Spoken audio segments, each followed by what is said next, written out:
और 7वां श्लोक है, इसमें चरण कमलों की महिमा बताई गई है। 4 विशेषणों की दूसरी प्रार्थना, दूसरा भजन क्या है? आपकी जो चरण कमल है हमारे वक्षस्थल पर रख दीजिए। ये दूसरी सेवा है। प्रणत देहि नाम पाप कर्षणम तृणचरानुगम श्रीनिकेतनम फणिफणार्पितम ते पदाम्बुजम कृणुकुचेषुना कृन्धिरेच्छयम्। यहाँ संबोधन है, आप प्रणत जन के पापनाशक है। हे प्रणत देहि नाम पाप कर्षणम तृणचरानुगम श्रीनिकेतनम फणिफणार्पितम ते पदाम्बुजम न कुचेषु कृणुहिक्षयम् कृन्धि। इसमें कोई भी संबोधन नहीं है, संबोधन पहले किया, यानी ये तीनों श्लोक एक ही साथ है।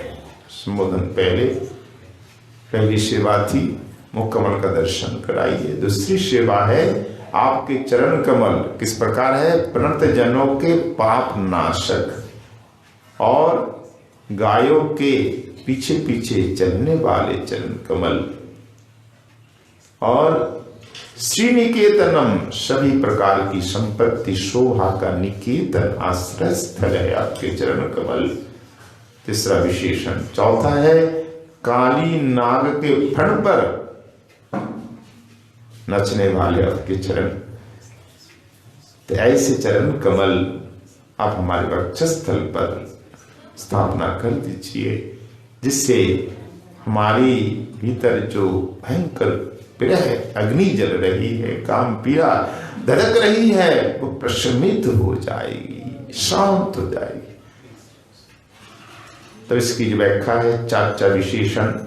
प्रणत जनों के पाप नाशक है आपके चरण।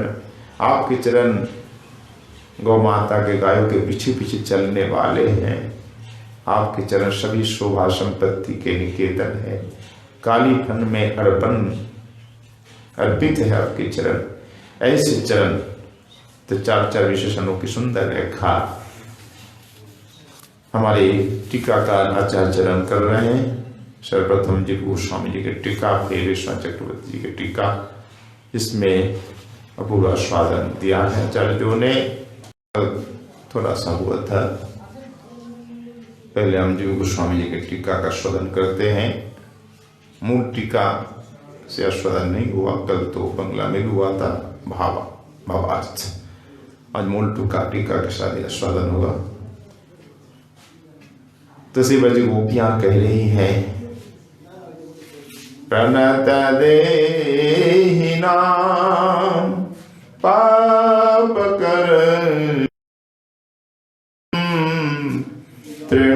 तृणचरानुगम श्रीनिकेतनम फणिफणार्पितम ते पदाम्बुजम कृणुकुचेषुना कृन्धिरेच्छयम्। ये तीसरी प्रार्थना है। महाभाव स्वरूपा श्री कृष्ण प्रेममयी मतवाली गोपी जन कह रही हैं, हे प्रणत जनों के पाप नाशक, गायों के पीछे पीछे चलने वाले अब किसी चरण कमल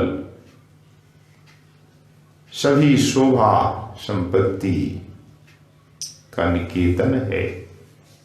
काली के फन पर अर्पित आपकी जो चरण कमल है, आप वह चरण कमल हमारी वक्षस्थल पर रख दीजिए।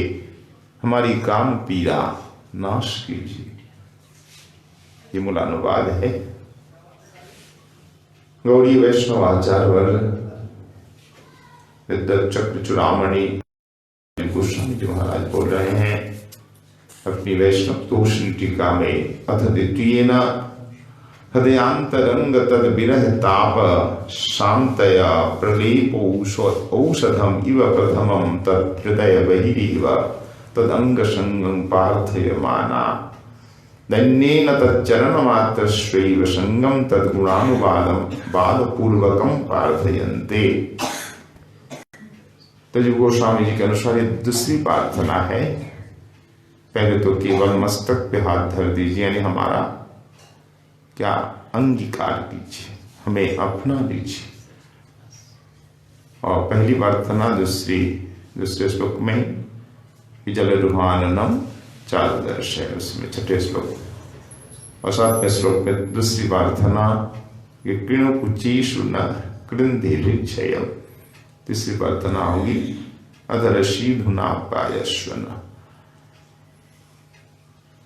तो द्वितीय हृदय का अंतरंग प्रार्थना है किसी कृष्ण विरह ताप जो हृदय में दधक रहा है उसकी शांति के लिए प्रलेप औषधम इव, मरहम की तरह ये औषधि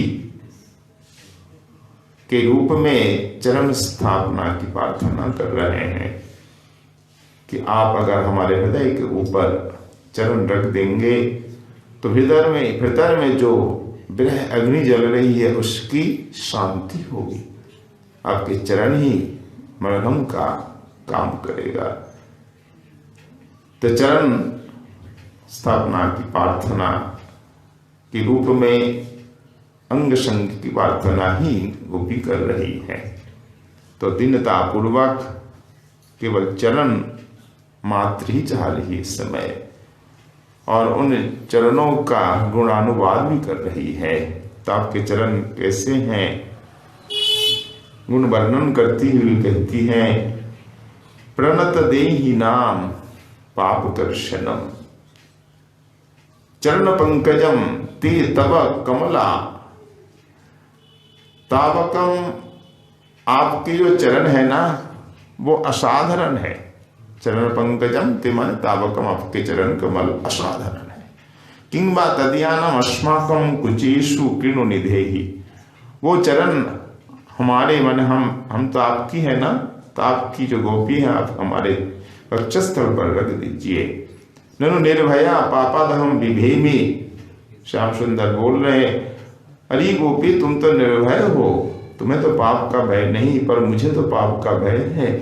मैं कैसे रख दूं, मैं पाप से डर रहा हूं, मैं नहीं रख सकता आपके वक्षस्थल पे चरण। तो गोपी कहती अच्छा आपको पाप से भय, और हमने तो सुना है गार्गी पूर्णमासी आदि से क्या सुना है, न सकृत प्रणाम कारिणाम अपि यथा कथंचित शरणागतानाम अपि नलकूबर कालियादीनाम प्राणिनाम पापहंतु कुतस्तव पाप शंका।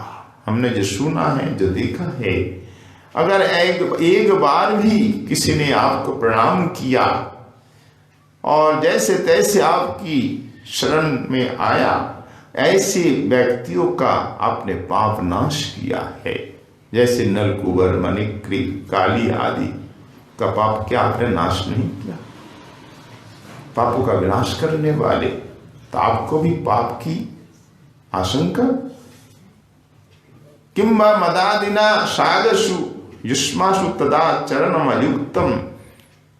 या ठाकुर बोल रहे हैं, श्याम सुंदर बोल रहे, देखो तुम्हारे लिए ऐसा आचरण उचित नहीं है, अनुचित है, क्योंकि मद मात्सर आदि से आप कलुषित है।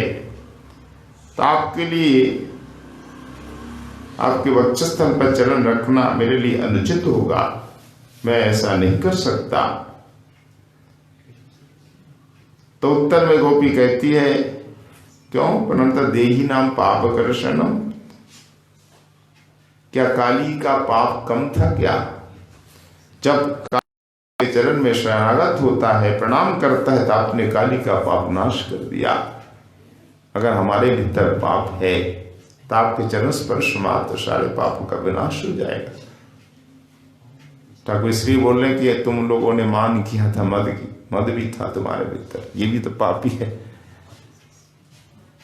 तो आपके चरण पाते ही हमारे सब मद मात्सर्य मान सब विनाश प्राप्त हो जाएंगे। काली का जैसे विनाश हुआ। फिर ठाकुर कहते नहीं, देखो तुम्हारे वक्षस्थल बड़े कठिन है, तो काली आदिवत तत्प्रणतानाम अस्माकम आदो नश्यदेव हुआ ननु तथापि परम क्रूडेशु मृदुलतरम तत्कर्तुम न शक्यते। तुम्हारा वक्षस्थल कठिन है, परम क्रूर है। निताई गौर है। जय जय श्री राम। जय राधा ने की दोपारती की जय। और मेरे चरण, आपके वक्षस्थल कठिन है, मेरे चरण मृदुल है, तो मैं कैसे रख सकता हूं? क्या चरणों में दर्द नहीं होगा, व्यथा नहीं होगी? उत्तर में गोपी कहती है, पशु संगत्या बने बने भ्रमणादिकम नादिकम दुखम। क्या आप जब गायों के पीछे पीछे वन में भ्रमण करते हैं, क्या उस समय कष्ट नहीं होता, दर्द नहीं होता? क्या उससे अधिक होगा? यदा अनभिज्ञा भी युष्माभिः शंभु अनर्हतीव। तो श्री गोविंद कि देखो, जब आप पशुओं के साथ, गायों के साथ वन में भ्रमण करते हो, क्या तब आपके चरणों में व्यथा नहीं होती है, दर्द नहीं होता? क्या उससे अधिक दुख होगा हमारे वक्षस्थल पर रखने पे? तो ठाकुर बोल रहे हैं, देखो गोपी, देखो तुम हो अनभिज्ञ, गांव की ग्वालिन गमालिन, तो तुम लोगों का संग करना मेरे लिए युक्ति युक्त नहीं होगा, उचित नहीं है। शास्त्र में कहा है, कभी विद्वानों को मूर्खों का संग नहीं करना चाहिए, गंवारों का संग नहीं करना चाहिए। युधिष्ठिर जी से पूछा गया कि आप स्वर्ग जाएंगे या नरक? स्वर्ग जाएंगे तो 100 मूर्ख आपके साथ चलेंगे, और नरक जाएंगे तो एक विद्वान आपके साथ जाएगा। तब क्या चाहते हैं? युधिष्ठिर महाराज कहते हैं, मुझे तो एक विद्वान के साथ नरक जाना मंजूर है, क्योंकि विद्वान मुझे नरक से छुड़ाएगा, और ये 100 मूर्ख जाएंगे मुझे स्वर्ग से धकेल देगा। हम तो नरक चाहिए। इसलिए कभी मूर्खों का संग नहीं करना चाहिए, शास्त्रों में बताया गया है। तो तुम ग्वालिन हो, गमालिन हो, तुम्हारा संग करना मैं उचित नहीं चाहता हूं, तुम्हारे वक्षस्थल में मैं चरण नहीं रखूंगा। तो उसके उत्तर में गोपी क्या कहती है कि अनभिज्ञा, हमें आप बता रहे हो, तृण चरणानुगम तृणान्नेव ननु अग्रता न्यस्तानि शर्करादिनी अपि न चरन्ति परम अज्ञता सुचिता। क्या गायों से भी हम गवा रहे हैं?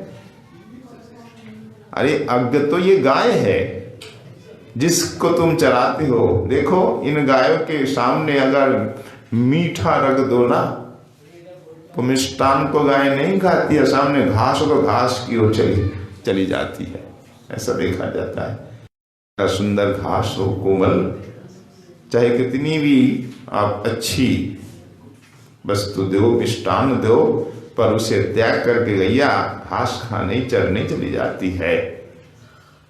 तो ऐसी जो अनभिज्ञ गाय हैं, आप तो उनके पीछे पीछे चलते हो, तो अज्ञता दोष से क्या हम वंचित रह जाएंगे? क्यों आपकी कृपा अज्ञों पर नहीं होती है, केवल विद्वानों पर, मूर्खों पर नहीं होती। भगवान की कृपा पाने के लिए पांडित आवश्यक नहीं, विद्वता कृपा के लिए कोई आवश्यक नहीं है। मूर्खों पर भी कृपा होती है। जब गायों पर कृपा है तो हम पर भी कृपा होगी। क्या हम गायों से भी अज्ञ हैं? या अज्ञता के कारण कि हम वंचित रह जाएंगे? नहीं नहीं, गायों पर जिस प्रकार आपकी अनुकंपा है, हमारे प्रति भी अनुकंपा कीजिए, यह है प्रार्थना। तो पशवैव वयम अनुकंपा, पशु की तरह हम भी आपकी अनुकंपा की पात्री है। ननु सुशोभनेषु युष्माकं स्तनेषु कथम पदार्पणम कर्तुम युज्यते। अब इनको मूर्ख बताकर तुम्हारा संग मैं नहीं करूंगा तो कृष्ण हार गए। गायों से मूर्ख तो नहीं है, गंवार तो नहीं है गोपी। अब उल्टा बोले नहीं नहीं देखो नाना, देखो तुम्हारा वक्षस्थल हाँ सुंदर है। पहले तो क्रूर बताए, कठिन बताए, अब बता नहीं नहीं तुम लोगों का वक्षस्थल कितना रमणीय है, कितने हार रत्न के आभूषण लटक रहे हैं स्तनमंडल पर। तो ऐसी शोभनीय जगह स्थल पर मैं कैसे रख दूं, जहां अत्यंत रमणीय स्थल हो, जहां मणि रत्न के हार हो, और ऐसी जगह पांव रखना उचित नहीं है, मैं पदार्पण नहीं कर सकता। तो उसके उत्तर में गोपी ने कहा, गोपी के पास तो हर जवाब का, हर प्रश्न का क्या है उत्तर है। कुछ भी कृष्ण बोल रहे हैं उसका उत्तर काठ गोपी के पास है। तो सर्वातिशायी, क्योंकि आपके चरण कैसा है, श्री निकेतनम, सर्वातिशायी शोभा संपदत्वाद अलंकरण वर्जमेव भावी इत्यर्थः। देखिए आपके चरण तो सभी शोभा संपद का आश्रय स्थल है, इसलिए आप चरण रखिए। आपका चरण जैसे हमारे वक्षस्थल पर आप रखेंगे ना, तुरंत हमारा वक्षस्थल शोभित हो जाएगा, सर्वश्रेष्ठ अलंकार हमें मिल जाएगा, सर्वश्रेष्ठ आभूषण तो आपके चरण है। आपके चरण से ऊपर कोई आभूषण नहीं होता, इसलिए हमारी शोभा ही बढ़ेगी।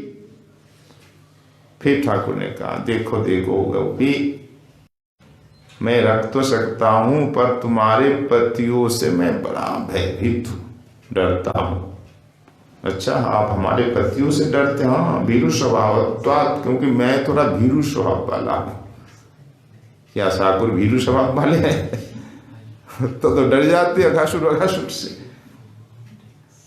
पर गोपियों से काम साधने के लिए कि चरण रखना नहीं पड़े इसलिए बोल रहे हैं। पर क्या श्री कृष्ण की इच्छा नहीं है चरण रखने की? है, यही तो प्रेम है। अगर एक ही बात में ही ठाकुर राजी हो जाए फिर रस नहीं, फिर प्रेम ही नहीं। तो इसलिए ठाकुर अलग बार बार निषेध कर रहे हैं। तो भीरु स्वभावत्वात् दुष्मत पतिभ्यो विभेमि, मैं भीरु स्वभाव का हूं इसलिए तुम्हारे पतियों से मैं डरता हूं। तो उसके उत्तर में गोपी कहती है, फणिफणार्पितम ते पदाम्बुजम एतेन विषाद्य अनर्थ धंसनत्वात् विषोपम हृक्षय धंसन योग्यता विभुक्ता। या ऐसा भी कहा गया है, देखो तुम तो बता रही हो ना तुम्हारे हृदय में भयंकर विरह अग्नि जल रही है, अगर मैं रख दूं तो मेरे चरण नहीं जल जाएंगे? और काम पीड़ा हृदय में धधक रही है, तो ना मुझे मत करो, मुझे डर लग रहा है कहीं पाम नहीं जल जाए, मेरे चरण नहीं पीड़ित हो जाए। तो गोपी कहती है, फणि फणार्पितम, क्या काली के मस्तक पर फण पर अपने चरण रखा, क्या काली से भी भयंकर विष है हमारे हृदय में? नहीं, उतना तो नहीं है, इसलिए आपका कोई भय नहीं है। जब काली से आप नहीं डरते तो क्या हमारे पतियों से आप डरेंगे? काली का विष आपको डरा नहीं पाया तो क्या हमारे हृदय का वह अग्नि डरा देगी? कभी नहीं। इसलिए विषादी अनर्थ धंसन गुण आप में है, आपके चरणों में विष ध्वंस का गुण है, विष नाशक गुण है। आप चरण रखते हमारे हृदय में जो विरह विष है वो भी नाश प्राप्त हो जाएगा। तो विषोपम, हमारे हृदय जो पीड़ा है, काम पीड़ा, वो विष की तरह है, भयंकर पीड़ा दे रहा है। इसलिए आप चरण रखते ही हमारे भीतर जो काम पीड़ा है विष की तरह विनाश प्राप्त हो जाएगा, हमें परम शांति मिलेगी। इस प्रकार चार विशेषणों के द्वारा चरण कमल की महिमा बताई, चरण कमलों के गुण बताए गोपियों ने। अपने अभी अभी सुना है विश्वनाथ चक्रवर्ती टीका में। अगर आपके हृदय में प्रश्न हो, यहाँ तो गोपी अपना सुख चाहती है कि आप अपने वक्षस्थल पर चरण रख दो, जिससे हमारी काम पीड़ा विनष्ट हो जाए, हमें शांति प्राप्त हो। तो कभी प्रेमी से सुख की प्रार्थना प्रेमिका नहीं करती है। अगर करती है तो प्रेम नहीं है सच्चा। अपना सुख चाहना ये प्रेम का लक्षण नहीं है। गोपी है प्रेम की प्रतिमा, इनकी रति है समर्था। समर्था रति में ससुख कामना कभी नहीं होती, गंध तक नहीं होती। दुख नाश और सुख प्राप्ति दोनों की इच्छा दूर दूर तक नहीं होती समर्था रति। सपने में भी वे कभी नहीं चाहती कि हमारा दुख नाश करे ठाकुर प्यारे और हमें सुख दे प्रियतम, ये कभी स्वप्न में नहीं चाहती। तो ऐसी जो समर्था रति है, जहां अपना सुख दुख का ज्ञान ही नहीं है, तो ये गोपी कैसे कह सकती है कि हमारे वक्षस्थल पे चरण रख करके हमारी पीड़ा नाश करे। तो श्री चक्रवर्ती पाद ने कहा, देखिए गोपी कुछ भी करती है, इनकी सारी चेष्टाएं कायिक वाचिक मानसिक 3 प्रकार से हम चेष्टा करते हैं, शरीर से, मन से और वाणी के द्वारा सेवा करते हैं। भगवत सेवा भी 3 प्रकार है। किसी ने प्रश्न किया कि सेवा किसे कहते हैं, इसी में ही प्रश्न आया था फेसबुक पे ही ना। तो सेवा भक्ति ही सेवा है। भजदातु शिवायाम नर पंचरात्र में वर्णन आया है कि सर्वोपाधि विनिर्मुक्तम तत्परत्वेन निर्मलम ऋषिकेन ऋषिकेश सेवनम भक्ति रुच्यते। पहले गोपालता अपने उपनिषद में आया है, भक्ति रस भजनम तदिहामुत्र औपास्येन अमुष्मिन मनः कल्पनम। भक्ति क्या है? अस्य यानी भगवान का भजन, कृष्णस्य भजनम। किस प्रकार? यह अमूत्र, इस लोक परलोक की कामना को एकदम से त्याग करके उनमें मन को समर्पित करना। उपनिषदों में तो संक्षिप्त में वर्णन है, तो उसी का भाष्य क्या है उपनिषदों का? ये पुराण आदि शास्त्र है। तो नारद पंचरात्र में उसको खोल के बताया गया। मन कल्पन भजन क्या है? न सर्वोपाधि विनिर्मुक्तम, सही प्रकार की उपाधियों से मुक्त होकर, विशेष रूप से विनिर्मुक्तम, केवल मुक्तम नहीं, विशेष और दो उपसर्ग लगाया गया। विशेष और निशेष रूप से मुक्त होकर कभी वासना नहीं हो, किसी प्रकार भक्ति में उपाधि नहीं हो, ज्ञान कर्म आदि की। और तत्परत्वेन निर्मलम, कृष्ण परत्व होकर के, जब जितना हम कृष्ण परक होंगे उतना ही प्रेम निर्मल होगा। कृष्ण परत्तम का मतलब है उनका सुख, अनुकूल्येन कृष्णानुशूलः, यानी उनका सुख के लिए करो। जितना कृष्ण सुख की भावना हमारे हृदय में होगी ना, उतना ही हमारा प्रेम निर्मल होगा। और उस कृष्ण भक्ति में किसी प्रकार की उपाधि नहीं, ज्ञान कर्म की। तो सर्वोपाधि विनिर्मुक्तम तत्परत्वेन निर्मलम। फिर क्या कहा? ऋषिकेशम, ऋषिकेन ऋषिकेश सेवनम भक्ति रुच्यते। ऋषिकेश की सेवा कैसे? इंद्रियों के द्वारा करना ही भक्ति कहते हैं। इंद्रियों के द्वारा, नेत्रों के द्वारा दर्शन, कान के द्वारा नाम कथा का श्रवण, मुख से कीर्तन, जीवा से चरणामृत चरण तुलसी प्रसाद आदि ग्रहण, नासिका से उनकी सुगंध लेना, हाथों से परिचर्या सेवा करना, पांवों से परिक्रमा आदि करना, मस्तक से प्रणाम करना, इंद्रियों के द्वारा प्रभु की सेवा ही भक्ति है। सेवा भी ज्ञान कर्म इसी प्रकार कामना वासना नहीं, मोक्ष तक की कामना वासना नहीं हो, केवल केवल कृष्ण सुख के लिए भक्ति हो। नरोत्तम पंचरात ने बता ही दिया। अगर समझ में नहीं आता तो भक्ति रसामृत सिंधु में और सुंदर होता है। भक्ति रसामृत सिंधु में क्या कहा? अन्याभिलाषिता शून्यम ज्ञान कर्माद्यनावृतम आनुकूल्येन कृष्णम शीलनम भक्ति उत्तम। सर्व उपाधि में तो समझ में नहीं आया क्या क्या उपाधि है, सब बात तो खुली नहीं। तो हमारे इसी रूप गोस्वामी जी महाराज ने एकदम खोल दिया, कोई संदेह नहीं हो। अन्नाभिलाषिता शून्यम, किसी प्रकार अन्य अभिलाष नहीं हो, मोक्ष आदि कोई अभिलाष नहीं हो, सुसुख वासना की गंध भी नहीं हो। और अन्नाभिलाषिता शून्यम ज्ञान कर्माद्यनावृतम सर्वाधि विनीत मुक्तम में आया ज्ञान भक्ति हो, विशुद्ध भक्ति हो। क्यों? विशुद्ध भक्ति में ज्ञान कर्म बाधक हो जाता है, शुद्धता नाशक है ये।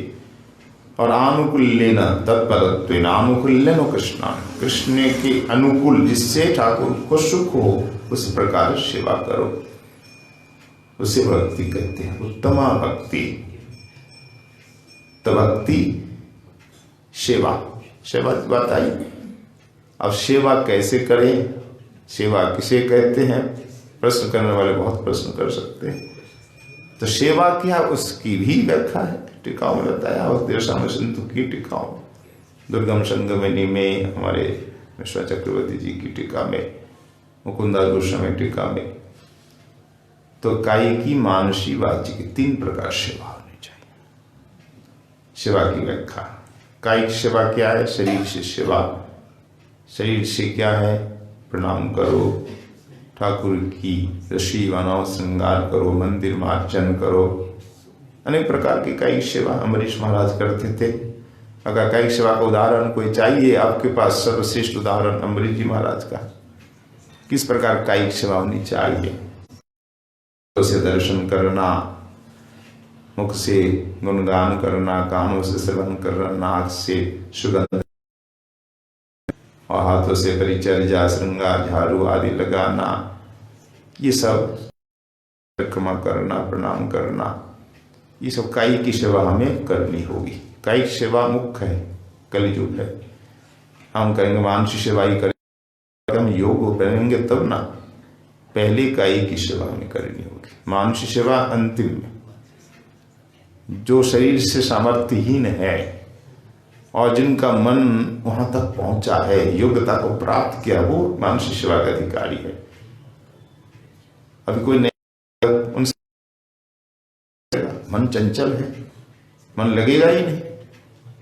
तो मन को शांत करने के लिए, मानसिक सेवा की योग बनाने के लिए हमें कायिक सेवा करनी होगी। कायिक सेवा नहीं करेंगे तो हम आलसी बन जाएंगे, रोग और खा जाएगा। इसलिए आश्रम में कोई आता है तो क्या कहते हैं? महाराज पहले सेवा करो, बर्तन सेवा करो, झाड़ू सेवा, कठोर परिश्रम करो। नरोत्तम ठाकुर भाषण ने किया, सभी ने की। तो कायिक की सेवा समझ में आ गई, शरीर से, इंद्रियों से। कायिकी, वाचिकी, वाचिकी मतलब वाणी के द्वारा कीर्तन करना, कथा करना, प्रभु का गुणगान करना, ये सब हमें करनी है। इसके बाद मानसी, और मन से भी ठाकुर की सेवा। ऐसा नहीं शरीर से कर रहे मन कहीं बाहर हो, नहीं, मन को भी लगाना हो। शरीर को लगाएंगे तो मन भी लगेगा, वाणी और शरीर को लगा देंगे ना, मन भी कहाँ जाएगा, पीछे पीछे है। तो मन को भी लगा, मन से भी ठाकुर का स्मरण चिंतन चलना चाहिए। संत भजन करते, हाथ में माला जो भी है, पर मन तो लीला चिंतन में है। मानसिक सेवा भी कर रहे हैं, कथा कर सुन रहे हैं, और कथा में हरि नाम भी चल रहा है। लोग कहते हैं कथा श्रवण पे हरि नाम जप दोनों कैसे संभव है? आज भी प्रश्न करते हैं। संभव सब है, असंभव कुछ नहीं। आप सेवा कर रहे हैं, मन भागता की नहीं है? सेवा के समय भागता है ना मन इधर उधर। तो उस मन को लगाने के लिए हाथ में हरि नाम की झोली भी होनी चाहिए। कथा में सुनते सुनते मन भाग जाता है, अगर नाम भी चले तो मन भगेगा नहीं। तो नाम भी करते रहेंगे, अभ्यास आपका होगा तो नाम चलता ही रहेगा और कथा भी सुनेंगे, कोई विघ्न नहीं होगा। इसके लिए अभ्यास होना चाहिए। अभ्यास हो जाता है। यहाँ जितने संत है, श्रोता है, नाम झोली तो है, नाम कर रहे, क्या कथा नहीं सुन रहे, कोई विघ्न होता है क्या? नहीं होता। ये प्रारंभिक किसी किसी के लिए हो सकता है, पर अगर नाम में रुचि हो गई कोई विघ्न नहीं और सहायक होगा। हमारे संत कहते हैं कि नाम जब करोगे, कथा सुनोगे तो मन भागेगा कि नाम तुम्हारा क्या करेगा, तुम्हारी सहायता करेंगे नाम, और कथा में रस आएगा, निरसता चली जाएगी नाम की कृपा से। और नाम का आश्रय आपने नहीं लिया, कथा सुनेंगे तो रस नहीं मिलेगा, पर ऊपर ऊपर ही रह जाएंगे आप सतह पे। और जब नाम के साथ श्रवण करेंगे, नाम की कृपा होगी, तब कथा का रस हमें मिलेगा। तो दोनों हो सकता है।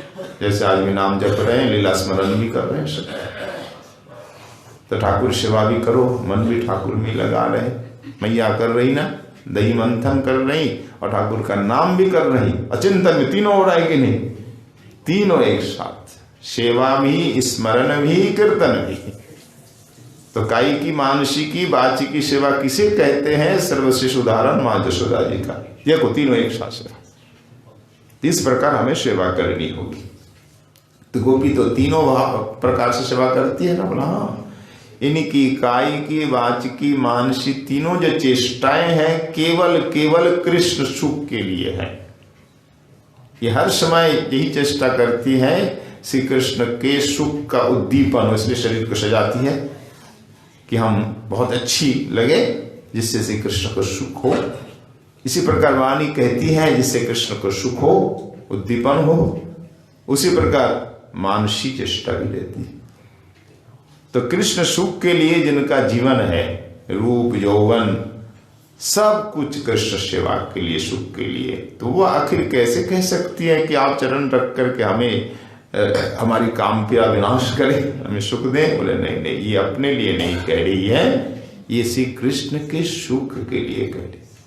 तो उन्होंने कहा तो नहीं, देखो कृष्ण सुख के लिए चेष्टा तो कर रही है और ऊपर से कह रही कि हमारी ही पीड़ा दूर करो। बोले यही तो प्रेम का स्वरूप है। प्रेम कभी मुंह से बाहर व्यक्त नहीं किया जाता। अब से हम बहुत प्यार करते हैं, ये कहा नहीं जाता, कहने से वो प्रेम क्या हो जाता है? कम हो जाता है, लाघव हो जाता है। तो सुंदर शारदर्शिनी में कृष्ण चक्रवर्ती पाद ने कहा, देखो परम गोपी ये कभी प्रेम मुख से नहीं निकालती है, प्रेम की लाघवता ये नहीं करती है। प्रेम की, काम की लाघवता तो करते हैं पर प्रेम की नहीं करते। उदाहरण दिया, जैसे देखो कहते अपने लिए, करते कृष्ण के लिए। आपने भी सुना सखाओं को भूख नहीं लगी तो ठाकुर की भूख। कन्हैया का मुख मलिन है, सखाओं ने तो करी, कन्हैया को भूख लगी है पर आज भोजन साथ में नहीं लाए और आसपास कोई फलदार वृक्ष भी नहीं, तो कैसे होगा? अगर हम कहेंगे कन्हैया तुझे भूख लगी है ना, कोई उपाय है बताना, हम लाएं भोजन कहीं से मिले, तो कन्हैया कहेंगे नहीं नहीं मत जा। क्या कहते? नहीं नहीं हमारी में कोई भूख नहीं लगी, मना ही करते ना। तो सखा भी चतुर है ना, ये है चतुराई। ये सीखना पड़ता है, सीखना कि अपने आप चतुराई आ जाती है। आप जब सेवा करेंगे मन लगा जाएगी। इसलिए सखाओं ने कन्हैया हमें लगी है, देखो आज भोजन हम लाए नहीं, कहीं भी फलदार वृक्ष ने, क्या करे, बड़ी भूख लगी है, अब कहाँ जाए, हमारे पेट में चूहे दौड़ रहे हैं, जैसे कहा जाता है, बड़ी भूख लगी। तो सखा कृष्ण समझ गए, तो बोले अच्छा देखो वहाँ ये ब्राह्मण यज्ञ कर रहे हैं, वहाँ बहुत सामान है, खाद्य पदार्थ, वहाँ से ले हमारा नाम लिख करके, तभी जाते हैं। तो यहाँ सखाओं ने अपनी भूख जताई जब ठाकुर खिले। ठीक इसी प्रकार यहाँ जो उदाहरण दिया है चक्रवर्तीपाद ने कि दो मित्र, एक मित्र के घर दूसरा मित्र आया, पर वो मित्र है भोजन भट्ट, उसे मिठाई बहुत पसंद है। अब मित्र के घर आया तब उसका तो आतिथ्य करना होगा। तब ये आते देख कर बैठा, भी भैया बैठो, मित्र बैठो, मैं भी आ रहा हूँ। अरे कहाँ जा रहे हो? अरे मेरा तो काम है, मैं अभी आता हूँ, मेरा कुछ काम बाकी है। अपने काम पता कर गया और दुकान से अच्छी अच्छी मिठाइयाँ खरीद के लाए। अगर वो बताता देख तेरे लिए हम जा रहे हैं मिठाई लाए, तू मिठाई पसंद करता है ना, तो सखा मना ही करता, नहीं कही अपने जरूरत नहीं, बैठो। तो ये प्रेम व्यक्त हो जाता, सखा को भोजन नहीं करा पाता। इसलिए अपना काम का बहाना देकर गया और अच्छी अच्छी मिठाइयाँ, रसगुल्ले, गुलाब जामुन, रबड़ी, रसमलाई आदि आदि लिया, लाकर खूब प्रेम से भोजन कराया। अपना सुख बताकर गया ना, अपना काम बताकर, सखा का नहीं। ठीक उसी प्रकार यहाँ भी गोपी अपनी पीड़ा शांत करने के लिए कह रही, जबकि उसमें श्री कृष्ण को सुख होगा। श्री कृष्ण के सुख के लिए कह रही है। ये कभी अपना प्रेम मुंह से नहीं व्यक्त करती है। ये करना भी प्रेम का लक्षण नहीं है। प्रेम संपुट में कृष्ण चक्रवर्ती जी ने बताया,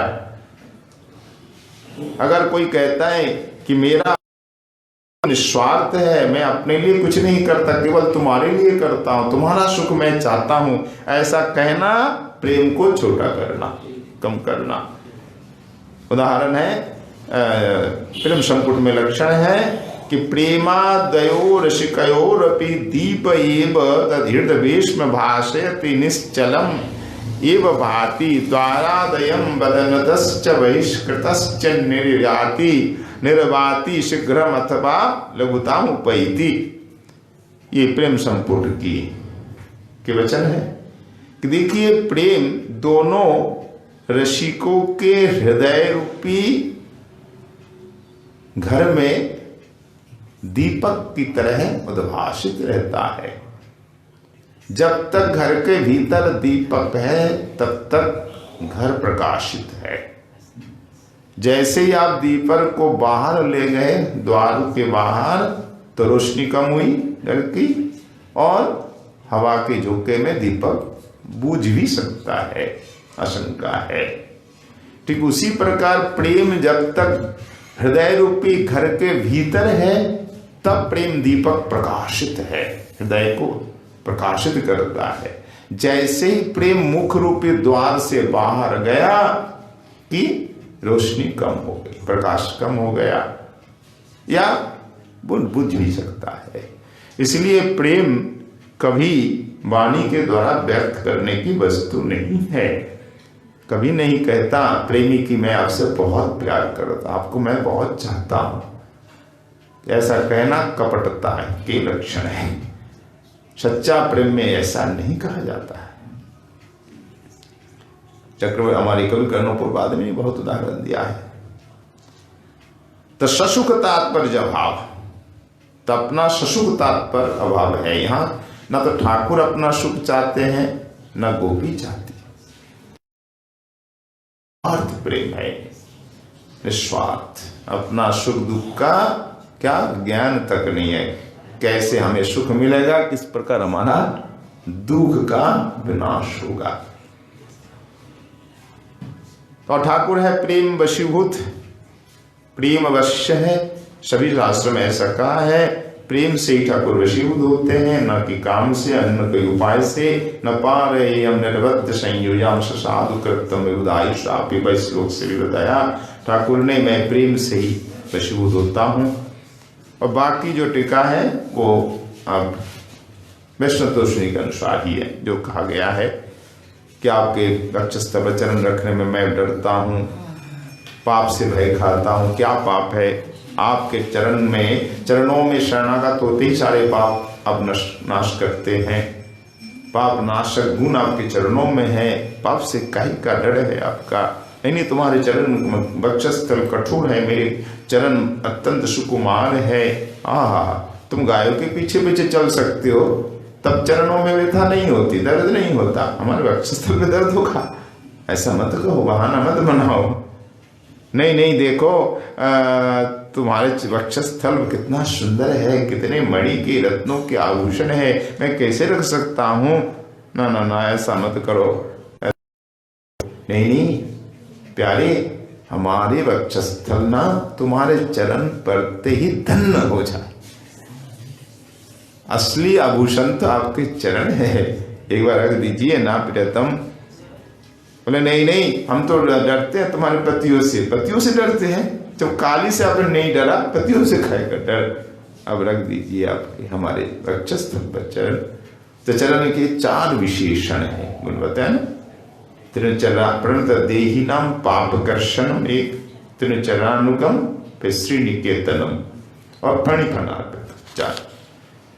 तो इस श्लोक का दोनों टीकाओं के साथ संक्षिप्त में आस्वादन हुआ। अब कल